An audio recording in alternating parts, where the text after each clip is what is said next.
Hey there, this is Amelia here. Welcome to Amelia's Crossdressing story.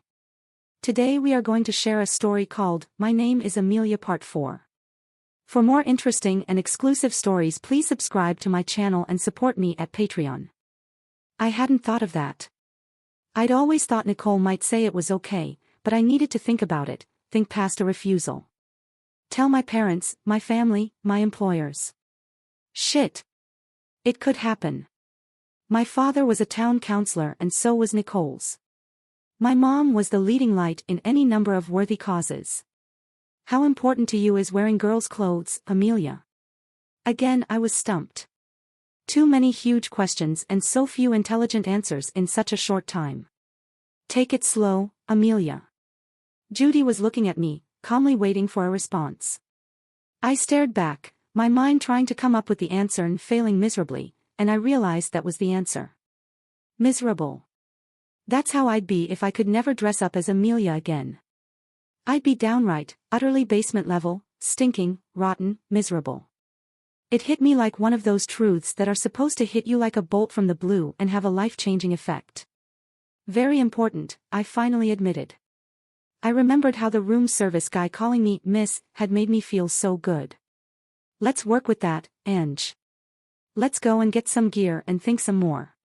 Call up reception and order a cab while I use the bathroom. I made the arrangements, and when Judy was finished we headed for the front door where a white limo was just pulling up. I wondered who the important guests were until the doorman held the door open and waved us in. He called us ladies. The mall wasn't all that far, but we rode in silence while I gave some more thought to Judy's subversive suggestions. She was right about my choices when it came to telling Nicole I was sometimes Amelia. It could go horribly wrong and I'd be worse off than I was now. I could be a pariah, and an unemployed pariah at that. Would she tell my folks? I had a disturbing feeling she might if she was opposed to the Amelia scenario. This was agonizing. We arrived at the mall and the driver told us he'd wait while we shopped. We wandered in and were stared at by the few people we met. It was still early, not far past opening time, and too early for most mall shoppers. We passed some other folks in toweling robes and said, "Hi." One of the guys I'd been talking to on the pavement the night before saw us and came over to talk. "Hey, girls. Have you heard of it? They're just starting to clear the rubble and crap out of the hotel basement because that guy from Colorado is still missing. They think he tried to get his car out of there and got caught. If he was, he's going to be unidentifiable because the debris and the fire would reduce him to tiny pieces of charcoal. I doubt they could even get DNA." My thoughts whirled again, even as I felt slightly sick. Charcoal. I was going to have to make a call on my plans very, very soon. Judy asked, "Have they called his next of kin yet?" "Don't know, but I suppose they must have. I know they were calling the Denver police a little while ago." We moved away and went into the mall's anchor department store. "Why don't we work our way from the skin out?" asked Judy. "Lingerie, hosiery, tops, bottoms, jeans, shirts, shoes, makeup." "Excellent plan," I said. I would have liked the word secret to be part of the name of one of the shops in the mall, but we weren't quite that lucky. The department store was quite good though. They had an excellent supply of major brands and they had enough lace-trimmed confections to satisfy a frills-focused crossdresser, so I picked out a selection of bras and panties. I was carrying them towards the changing rooms when Judy asked if I needed a hand. I said no, but Judy came right into the cubicle with me. They weren't big cubicles and she took up a lot of space. "I just want to help, Ange. I'm also fascinated by how you make yourself look like a girl. Don't be shy, honey, I've seen these things before, you know. Here, let me help you get that robe off. There you are. Oh, those panties and bras are quite ash-covered, aren't they? Here, let me help you." There was an expert helping me and I was naked in a flash. Judy moved as far back as she could in the confined space and looked me over. "Wow, what a narrow waist for a guy, and what legs. They're fabulous. And what's that piece of excitement there? Oh my God, it's a cock." Her witticisms got too much for her and she burst out laughing, as a voice outside the cubicle said, "Do you need any help, girls?" "Not right now," called Judy. Give us 5 minutes.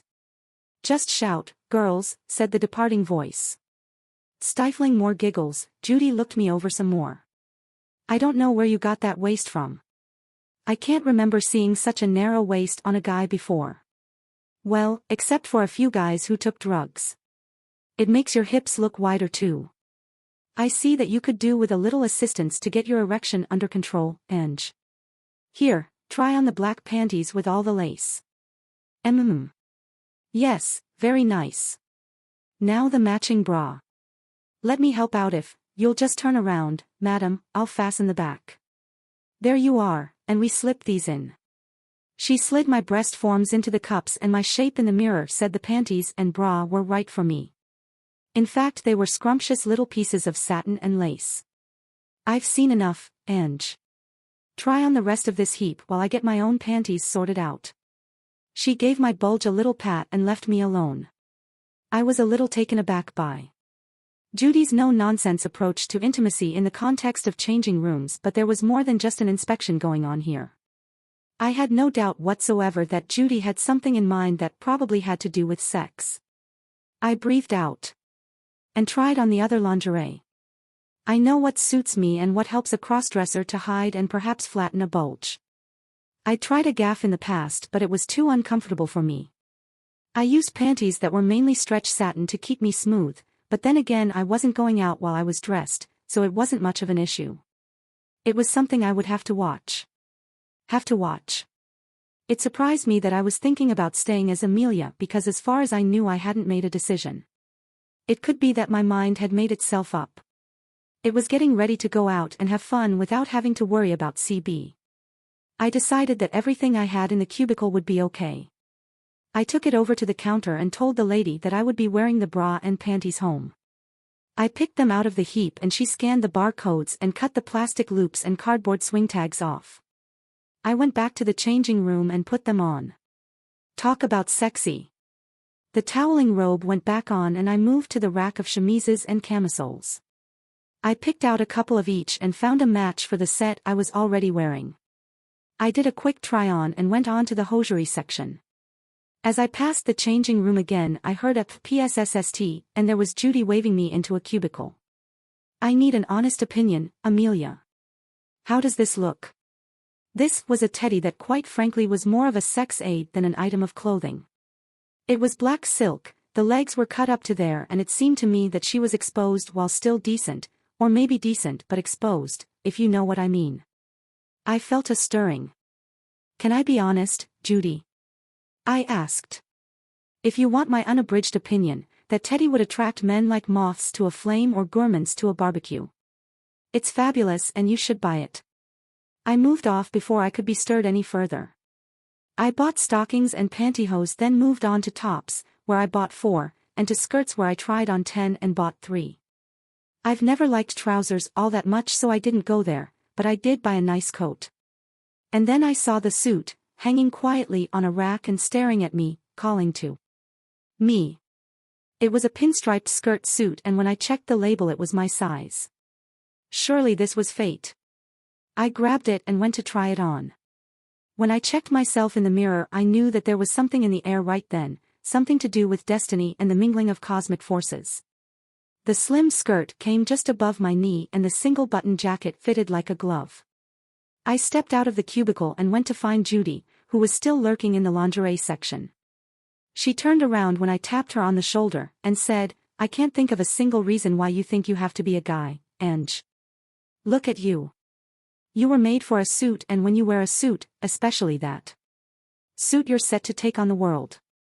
Holy shit, girl. You must buy it. Get on over and tell the lady you're taking it, get some stockings on, and get on over to the shoe department. And don't forget we passed a shoe shop near the mall entrance as well. I tore open a packet and pulled on the lace-top stockings and felt the tops grip my thighs gently but firmly. I was ready for shoes. Shoes are my favorite girly things. I have a selection I've bought on the net and I cope with 3-inch heels well.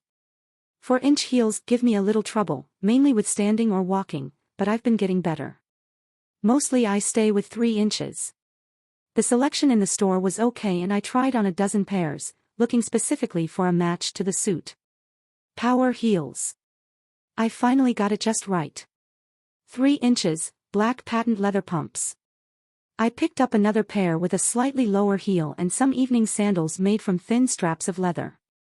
I even got a pair of black flats, almost like ballet slippers, but a little more substantial. Makeup. I felt my chin and there wasn't any stubble there. I sat down on a stool at the Clinique counter, my favorite makeup, and asked the girl to go for it. As Heather worked we chatted, and when she found out I'd survived the fire she hugged me and chatted some more. They were still talking about the missing guy called Felix.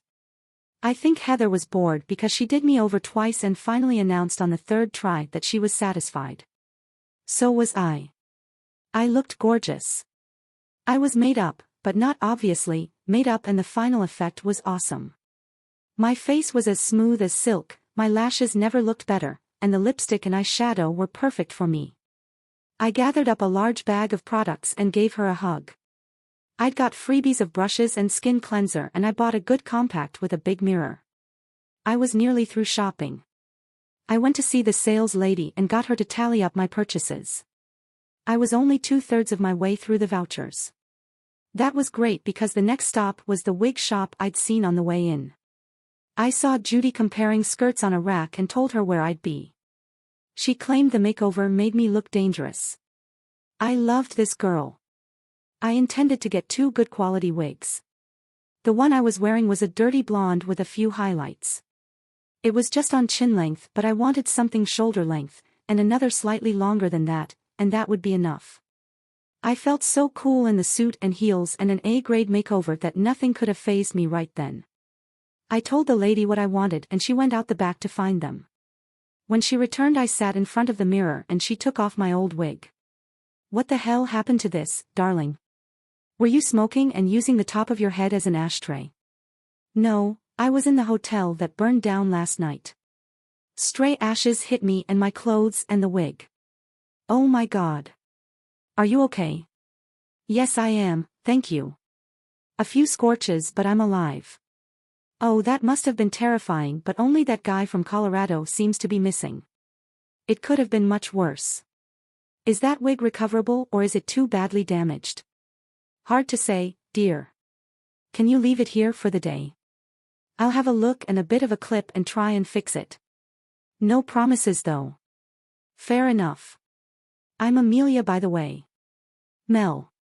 Short for Melinda. I see your hair is growing out well. Some sort of treatment? Yes, some sort. Okay, Amelia, let's try these 2. She tried the 2 wigs on me and decided the longer of the 2 wasn't quite right. She went out the back again and came back with another model that looked great. She flicked a comb over it and I pronounced myself satisfied, telling her to leave the shoulder-length wig on. I bought a couple of brushes and combs and left Mel staring at my old wig, waving a small pair of clippers as she tried to work out where to start. That's all for now, see you in the next video. Please subscribe us for more stories and support me at Patreon for exclusive content.